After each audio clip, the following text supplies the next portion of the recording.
So మన Telugu cinema చూడడం జరిగిందండి, మట్కా మూవీ. సామాజిక మాధ్యమాల్లో జరిగినటువంటి అంటే మట్కా నేనైతే ఆడలేదు, వేరే వాళ్ళ చేత ఆడించి లాస్ అయ్యా. సరే ఈసారి మట్కా చూసి నేనే ఆడదాం అనుకున్నా, బట్ ఇక్కడ ఉందో మట్కా వేరు, వరుణ్ బాబు మట్కా వేరు. సో ఈ సినిమాలో మా వరుణ్ బాబు ప్రాణం ఎట్లా అవుతుంది అనేటువంటిది, క్యారెక్టర్ ప్రాణం ఎట్లా అవుతుంది వాసుది అంటే మీరు పని అడుక్కోకూడదు, పని లాక్కోవాలి అనేటువంటి కాన్సెప్ట్ కింద స్టార్ట్ అవుతుంది. అండ్ ఇంకో విషయం, ఈ మట్కాలో మొగుడు పిల్లల మధ్యలో వేరే వారు రాకూడదు, మట్కా రాకూడదు అనేటువంటి కాన్సెప్ట్ కూడా చూపించడం జరిగింది. ఇందులో ఒక విలన్ డైలాగ్ ఉంటుంది, మన మమ్మే బొగ్గుల పైన షీకులు అమ్ముకోవాలని చెప్పేసి. పాపం ఆకలి మీద ఉన్నాడేమో విలన్, నాకు తెలియదు. సో ఈ రైటర్ ఏవైతే రాశాడో డైలీ యూసేజ్లో మనం వాడేటటువంటి పక్కాగా రాశాడు. డైరెక్టర్ ఏదైతే కథ ఊహించుకున్నాడో ఆ కథలో పుల్ల ఎవడు పెట్టలేదు కాబట్టి కథ బ్రహ్మాండంగా వచ్చింది, కథ మటుకు సూపర్గా వచ్చింది. అండ్ అరే చేతులు నరకడానికి 1.5 minutes సీన్ తీసుకున్నాడు. చేతులు నరకడానికి ఎందుకు చేతులు నరకాలి అనేటువంటిది తాజ్మహల్ చేసిన తప్పు కాదు, అది కూడా కరెక్టే నరకడం. ఎందుకంటే ఎదిగేటప్పుడు వెనకాల ఉన్న అవాంతరాలు చాలా వస్తాయి, వాటిని తట్టుకోవాలి అని అంటే మనం మోసం చేసేవాడి చేతులు నరికేయాలి అనేటువంటిది ఒక క్యారెక్టర్ ఉంది.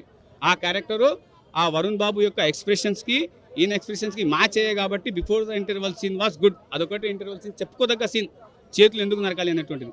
ఫస్ట్ హాఫ్లో ఎక్కడా కూడా ల్యాగ్ లేదు, మీరు అన్నట్టు అడిగేవాళ్ళంతా ల్యాగ్ అని. అనవసరమైన సీన్స్ లేవు, ల్యాగ్ లేదు, అర్థమైందా, లీడు లేదు. సెకండ్ హాఫ్లో ఏమైంది అని అంటే ఒక చిన్న డౌట్ వచ్చింది, మట్కా 2 ఏమైనా ఉందా అని. నాకు తెలీదు, నేను కూడా ఆలోచిస్తున్నా. బట్ అంతమంది రేటింగ్ అడుగుతూ ఉన్నారు నాకు. మట్కాలో 3 డిజిట్లే ఉంటాయండి, single digit, double digit, triple rating ఇస్తున్నా, ఓకేనా, రైట్. కానీ సెకండ్ నుంచి ఫస్ట్ ఎలా రావాలి అనేటువంటిది సినిమా కాన్సెప్ట్లో డైరెక్టర్ న్యాయం చేశారు. 33% రిజర్వేషన్ అడుగుతున్నారు కదా, ఆ సినిమాలో నేయడం జరిగింది ఇది, ఓకేనా, రైట్ అండి.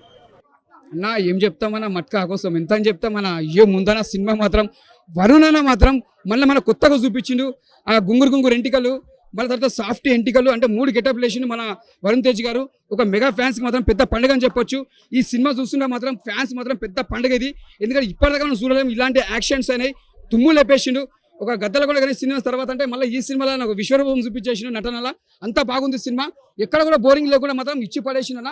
అంటే చాలా మంది ఏమనుకుంటే సూర్యనికి నరేంద్రబాయ్ మొత్తం పాత ఓల్డ్ టైప్ ఉంది అది అనుకోండి. ఓల్డ్ టైప్ కాదన్నా, ఓల్డ్ టైప్ అప్పటి జమానా సినిమా తీసి ముంగడ పెట్టిన ముందుగా హ్యాట్సాప్ చెప్పాలి. ఆ కథ కూడా ఎలా తీసుకొచ్చినట్టే చాలా నీట్గా తీసుకోపోయింది, ఎక్కడ కూడా బోరింగ్ లేకుండా.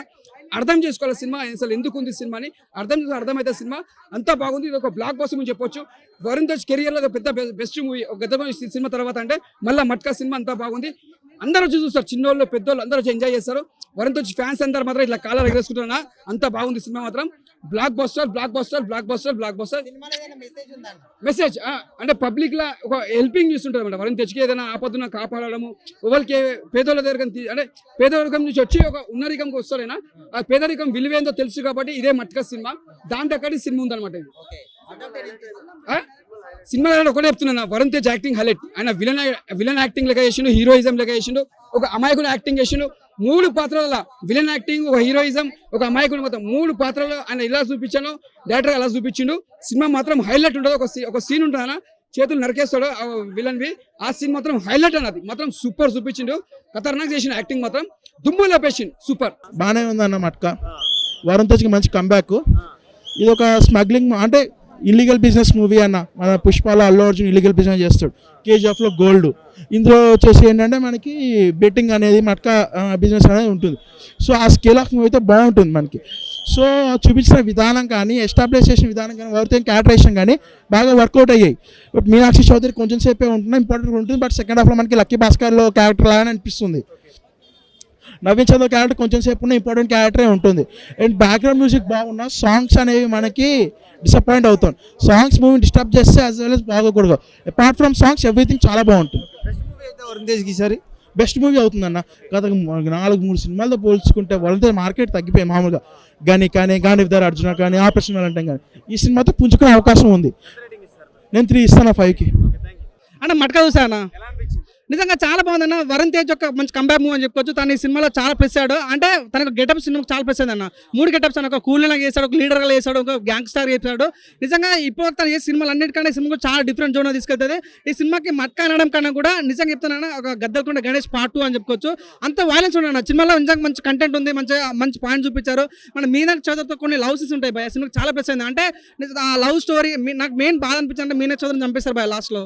అది నాకు చాలా డిసప్పాయింట్ అనిపిస్తుంది. ఆ టైంలో ఒక బీజం వాడే జీవి ప్రకాష్ బీజిఎం బాబా చాలా బాగుంది నిజంగా బీజిఎం కానీ తన వరుణ్ తేజ్ యొక్క గెటప్స్ కానీ చిన్న అదుర్స్ అని చెప్పుకోవచ్చు అన్న. క్లైమాక్స్ ఇప్పటివరకు చరిత్రలో ఎటువంటి సినిమా రాలేదు, అట్లాంటి సినిమా మంచి క్లైమాక్స్ ఉంది. ప్రతి ఒక్కరు బాగా కనెక్ట్ అయితే వరుణ్ తేజ్ యొక్క కంబ్యాక్ అని చెప్పొచ్చు. జస్ట్ చెప్తాను ఒక మెగా ఫ్యాన్ చెప్తున్నా, ఇది జస్ట్ శాంపుల్ మాత్రమే. గేమ్ చేంజర్తో సంక్రాంతికి రాబోతున్నాం, మంచి మా సిట్ మెగా ఫ్యాన్ పడబోతుంది. యాజ్ ఎ మెగా ఫ్యాన్ నేను చాలా సంతోషపడుతున్నా, మంచి కంబ్యాక్ అని చెప్పుకోవచ్చు అన్న. 90% 5కి 4.5